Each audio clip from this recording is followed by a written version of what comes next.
സുഖല്ലേ? കുട്ടീസ് സ്കൂൾ വിട്ട് വരുമ്പോഴേക്കും അല്ലാന്നുണ്ടെങ്കിൽ സ്കൂളിലേക്ക് കൊടുത്തു വിടാനും നല്ല വെറൈറ്റി ആയിട്ടും സിമ്പിൾ ആയിട്ടുള്ള സ്നാക്ക് റെസിപ്പിയാണ് ഇന്നത്തെ സ്പെഷ്യൽ.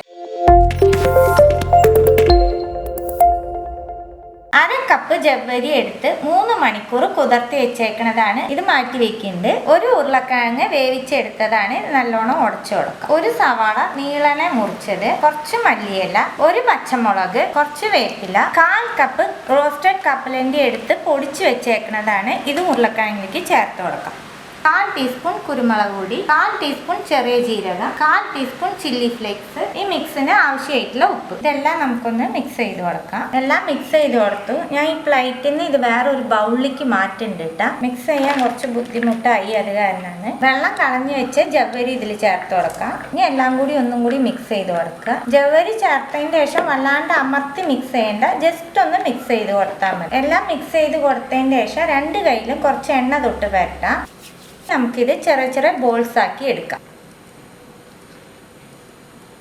ഒന്ന് ജസ്റ്റ് ഒന്ന് അമർത്തി കൊടുക്കുമ്പോൾ തന്നെ ബോൾസ് ആയിക്കോളൂ കേട്ടോ. അതുപോലെ ഇതിൽ യൂസ് ചെയ്യുന്ന കപ്പലണ്ടിയുടെ പൊടി വറുത്ത കപ്പലണ്ടിയുടെ പൊടി ആവണേ. ഇതുപോലെ മിക്സ് മുഴുവനും ബോൾസ് ആക്കി എടുക്കാം. എല്ലാം ബോൾസ് ആക്കി എടുത്തു കേട്ടോ. ഉണ്ണിയപ്പക്കല്ല് അടുപ്പത്ത് വെച്ചിട്ടുണ്ട്. ഓരോ കുഴിയിലും ഓരോ ഡ്രോപ്പ് എണ്ണ സ്പ്രെഡ് ചെയ്ത് കൊടുക്കണ്ടേ. എണ്ണ നല്ലോണം ചൂടാകുമ്പോൾ നമ്മൾ റെഡിയാക്കി വെച്ചേക്കണ ഓരോ ബോൾസും വെച്ച് കൊടുക്കാം.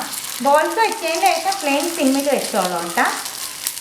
ഒരു കുഴിയിൽ വന്നില്ല കേട്ടോ, ഇത്രയ്ക്കേ ഉണ്ടായുള്ളൂ. ഇത് നമ്മൾ റെഡി ആവുന്തോറും തിരിച്ച് മറച്ചു വിട്ടിട്ട് നല്ല ബ്രൗൺ കളറാക്കി എടുക്കണം. അപ്പം എല്ലാം റെഡി ആയിട്ട് തിരിച്ചും മറച്ചു വിട്ടിട്ട് നല്ല ബ്രൗൺ കളറാക്കി എടുക്കണം കേട്ടോ. ഇതുപോലെ നല്ല ഉള്ളു വെന്ത് കിട്ടുള്ളൂ. ഹെൽത്തി ആയിട്ടും സിമ്പിളായിട്ടും വെറൈറ്റി ആയിട്ടും കുട്ടീസിനായാലും വീട്ടിലുള്ളവർക്കായാലും റെഡിയാക്കി കൊടുക്കാൻ പറ്റുന്ന ഒരു സ്നാക്കാണ്.